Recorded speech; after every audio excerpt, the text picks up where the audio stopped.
David Deptula is a retired U.S. Air Force Lieutenant General and Dean of the Mitchell Institute of Aerospace Power Studies. Welcome to our program, General Deptula.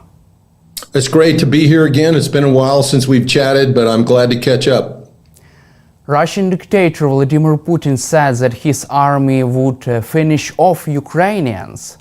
How does this sound after 3 years of Russia's military setbacks in Ukraine?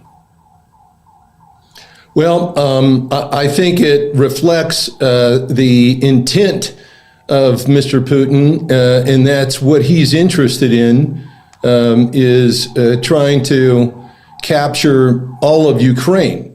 It's very evident in the fact that Ukraine has expressed a willingness to accept U.S. proposals for a ceasefire as part of some ongoing peace efforts. But Putin, on the other hand, has described the U.S. peace proposals as unacceptable.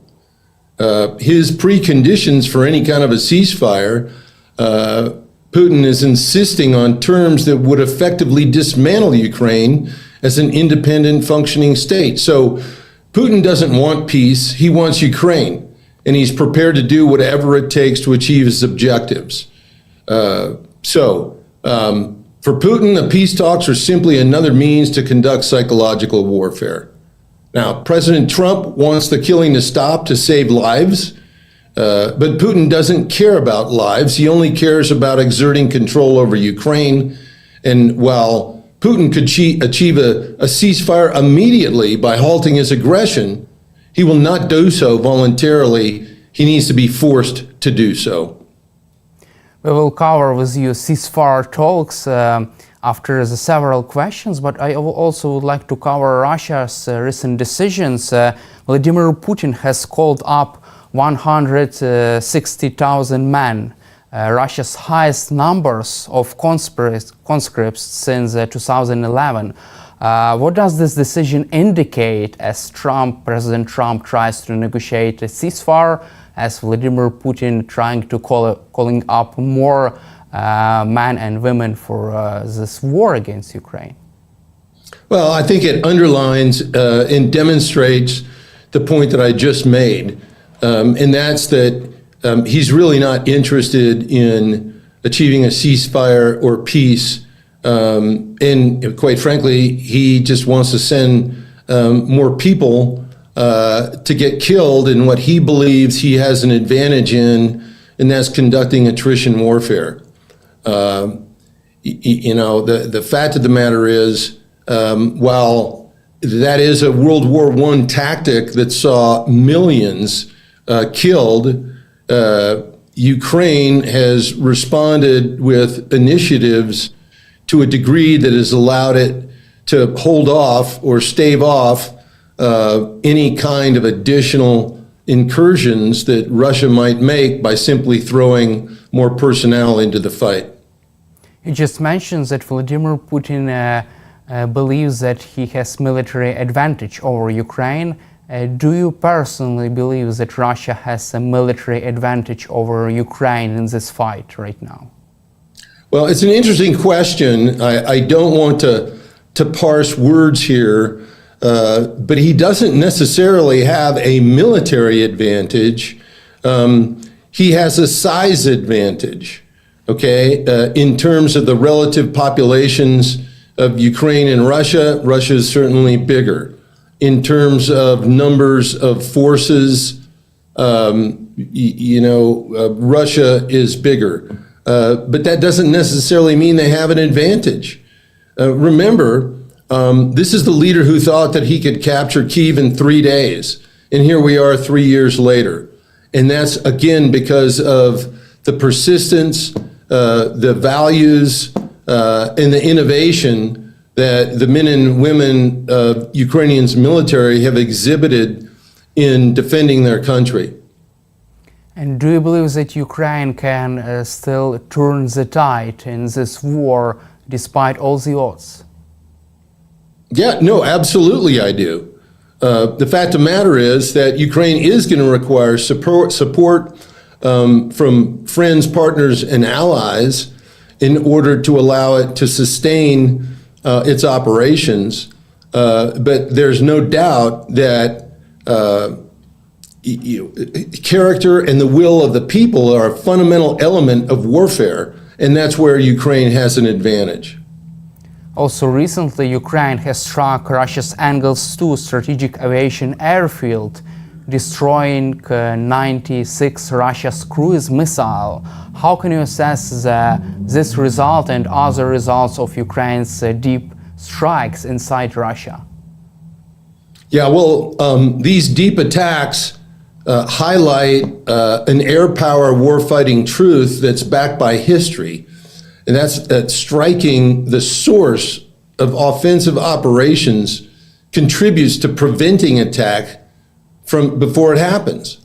Now, as you're well aware, but maybe not everyone in your audience is, Engels Air Base houses 3 types of Russian bombers: the Tu-95, the Tu-22, and the Tu-160, all of which are regularly used to launch missiles at Ukrainian cities.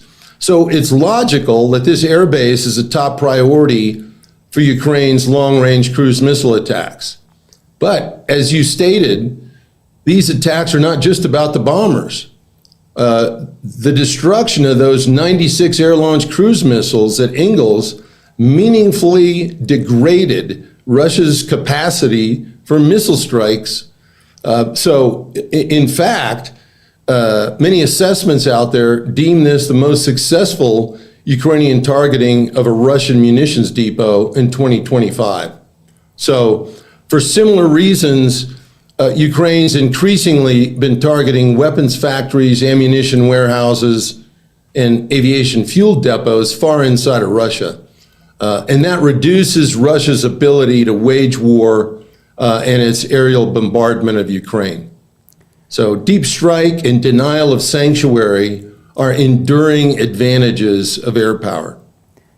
And also, we just discussed support for Ukraine from European allies and other partners. Let's cover also the support from the United States. Can Ukraine turn the tide without the support from the United States and without American, US allies, American administration green-lighting long-range strikes inside Russia?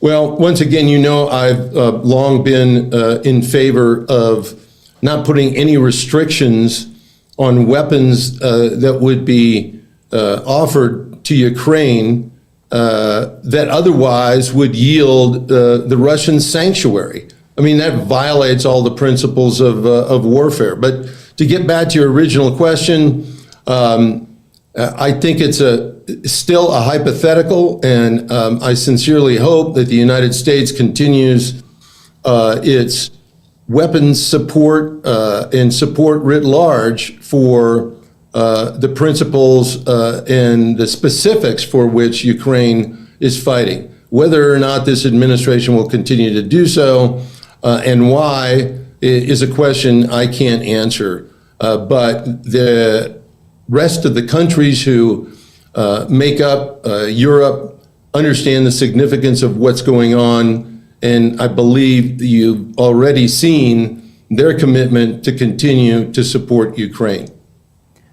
From your perspective, for how long Russia is prepared to continue to wage this war against Ukraine right now? How do you see Russia's next war planning? Once again, the only person who really knows the answer to that question is Mr. Putin. And I think that the words that I spoke earlier are still appropriate in that what Putin is interested in is not peace. He wants to expand his influence in recreating a Russian empire. And a key element of that is for him to gain control over Ukraine. So the only way that he is going to stop is by imposing pain and essentially taking actions that would force him to halt his aggression. I believe that you're aware of the fact that President Trump understands that as well and is considering additional measures to encourage Russia's participation in meaningful negotiations, and that includes secondary sanctions on Russian energy exports. So Russia is, they're hurting very much. And the last thing that needs to be done is to ease up the pressure on Russia's economy as well as its military capability. And ultimately, that's what will force Putin to the negotiating table. And do you believe that these sanctions, secondary sanctions and tariffs would be enough to force Putin to negotiating table, to force him to a full ceasefire? Well, once again, sanctions 3 years ago didn't do a whole lot in preventing Putin from continuing with his aggression. But because of the condition that his economy is in, imposing secondary sanctions on Russian energy exports would have a significant impact. Whether it would be enough, that's yet to be seen. But those sanctions from the United States, in addition with increased support from Ukraine's European allies, would certainly make Putin think twice about whether he wants to continue with his aggression. Also, US President Donald Trump is getting angry with Vladimir Putin, according to Fox News. Also, Trump's administration officials are getting frustrated with Russia as Putin is delaying ceasefire talks. According to Reuters, what would you personally advise Trump's administration to how to force Vladimir Putin to agree with ceasefire deal from a military point of view? What would be your advice from a military standpoint? Well, the fact of the matter is there needs to be a recognition of the elements that I mentioned. What Putin values is force, period. He's only going to respond if he understands that his ability to continue his aggression is going to be impeded. Now, whether that is accomplished through sanctions against his economy or by continued military support that prohibits him or prevents him from any significant military advantages, that's certainly all part of the equation. And how do you assess Vladimir Putin's greenlighting this partial ceasefire in the air and at sea? Don't you think that it could be beneficial for Russia to stop Ukraine's strike on Russia's energy infrastructure? This is what is challenging about negotiations, as well as the underlying military backdrop behind them. It is a question of, okay, what are the relative strategic military advantages? So that is certainly part of the equation.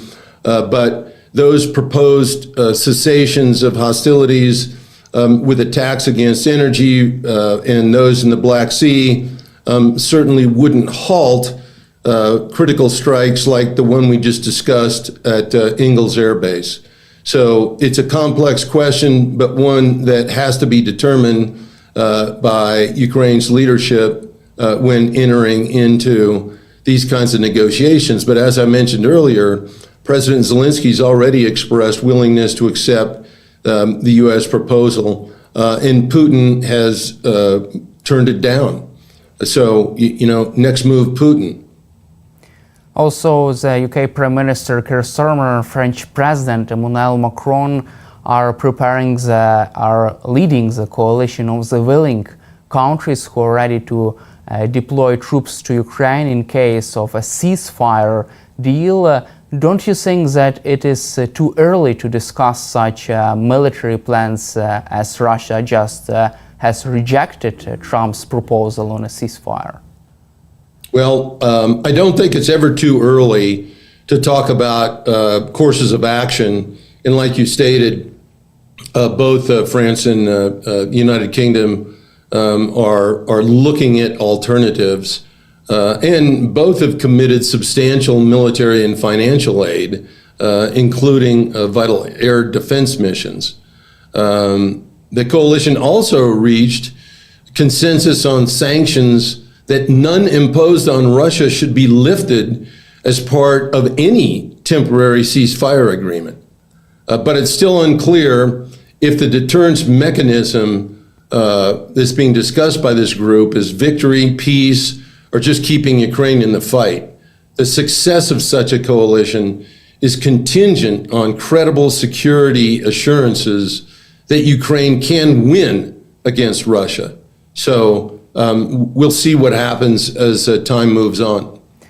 Let's cover also situation in the Middle East. US President Donald Trump threatened Iran with bombing if Tehran did not come to an agreement over its nuclear program. Also, the US and Israel are preparing to launch a strike on Iranian nuclear program, according to Daily Mail. And my first question would be, is the US Air Force capable of eliminating the whole Iranian nuclear program and also underground bunkers with missiles protected there? Well, the short answer is yes. They do possess that capability. And, you know, it would be wise for the Iranians to understand that and come to the negotiating table with respect to creating assurances that they won't proceed with their nuclear aspirations. And yeah, that's what governments do with respect to security options, and that's to have a spectrum of courses of action that can be applied in order to achieve their desired strategic effects. And would you personally support such strikes if Iran rejects US proposal on this Iranian nuclear program deal?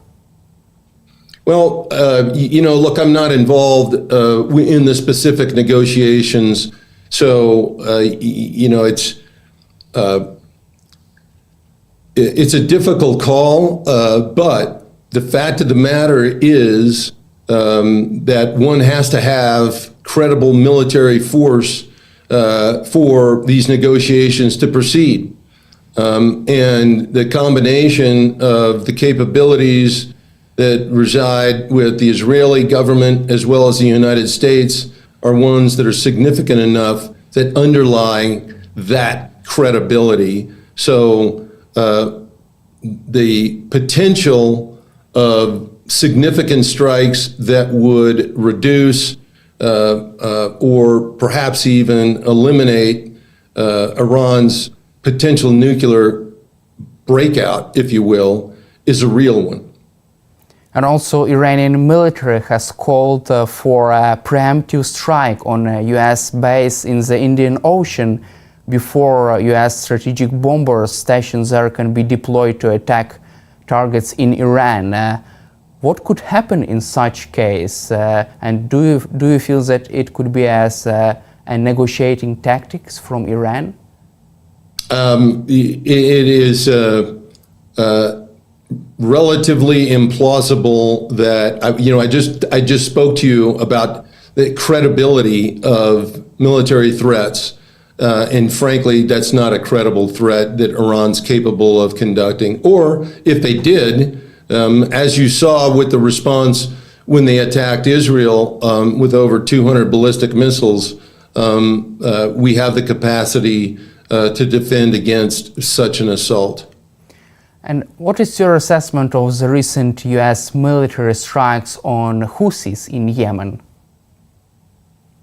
It's about time. The new administration is taking a much more appropriate steps in eliminating the Houthis' capacity and capability to continue to shut down the Red Sea. And I think you'll see a continued application of force in that regard. Let's cover also recent incident with the Signal chat. White House confirms that a journalist has been accidentally added to this chat where attacks plan were discussed by U.S. national security team. How harmful is this for U.S. national security, and what is your reaction to such incident? Well, the fact of the matter is sensitive communications at every level of one's government need to be protected, and the established means that exist to conduct those discussions need to be adhered to. Also, U.S. Defense Secretary Pete Hegseth has reoriented U.S. military to prioritize deterring China's seizure of Taiwan and also shoring up homeland defense by assuming risk in Europe. However, what is your reaction to such change of focus of new U.S. administration from Europe to China and Taiwan? Well, it's a strategic decision that clearly the current administration is implementing. I believe that the national security strategy of the United States requires the United States to remain engaged around the world. This has been a fundamental tenet of U.S. national security strategies for over the last 30 years. And it doesn't mean that the United States is withdrawing from Europe, but the United States does recognize the significance of the capabilities and capacity that China under President Xi is building up and is responding accordingly.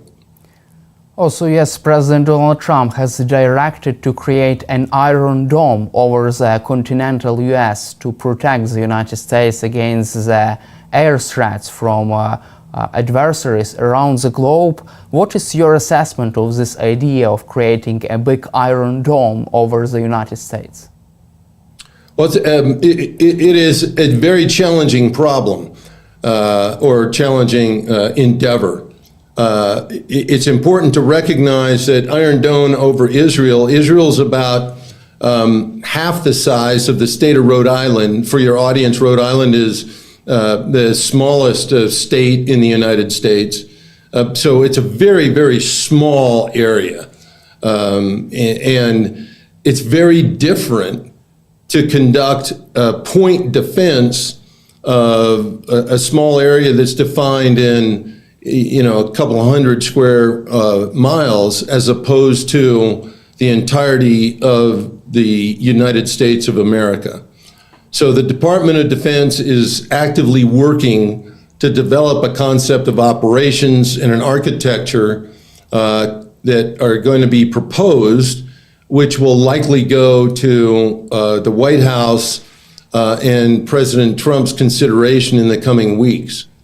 Now, the solution is going to need to include not just interceptors for ballistic missile defense, and there's some out there who believe that that's not even necessary, and that it's the more likely means of attack will be cruise missiles, and therefore a large component of this system may be improved air defenses using fighter aircraft and other means. So it is a program that is yet to be defined and will take many years to put into place, as well as significant additional resources, and these decisions have yet to be completed. Also, President Donald Trump announced the Pentagon's decision to move forward with the next generation fighter jet F-47. Do you support this idea, and how could this influence U.S. military capabilities? Well, I think that the president's decision to move forward on the F-47, also known as the next generation air dominance fighter, is most likely to be the most important defense decision that he makes during his entire term. And that's because our entire way of waging war, integrating the operations of all our service components, depends on control of the air or air superiority. Without that, We place all our military personnel from all our services and their missions at risk. No major military campaign can succeed without air superiority. You're experiencing that today in your fight with the Russians. So by moving the F-47 forward with a contract award, President Trump is assuring the U.S. Air Force's ability to provide air superiority for the nation for decades to come. So I believe it's a great decision and look forward to continued progress on developing that aircraft. I know as this project is still being prepared and assessed and also still in progress, but what could be F-47's chances over the Russia's newest aircraft like Su-57 and other new generation Russia's fighter jets? Piece of cake. That is a American fighter pilot euphemism that it would be hands down the winner. And quite frankly, let me take you back to the current situation. If Ukraine had started this conflict, and I dare say Putin would not have invaded Ukraine if 3 years ago Ukraine had possessed a squadron or two of F-35s. These aircraft, modern fifth generation, and the F-47 is an example of the first sixth generation fighter, are so capable that they possess war deterring and war winning capabilities. So it seems like to be bad news for Vladimir Putin, his worst nightmare right now. Yes, that's correct. Thank you, General Deptula, for your time and for your support for Ukraine, and glory to Ukraine. Slava Ukraina. Героям слава, thank you very much.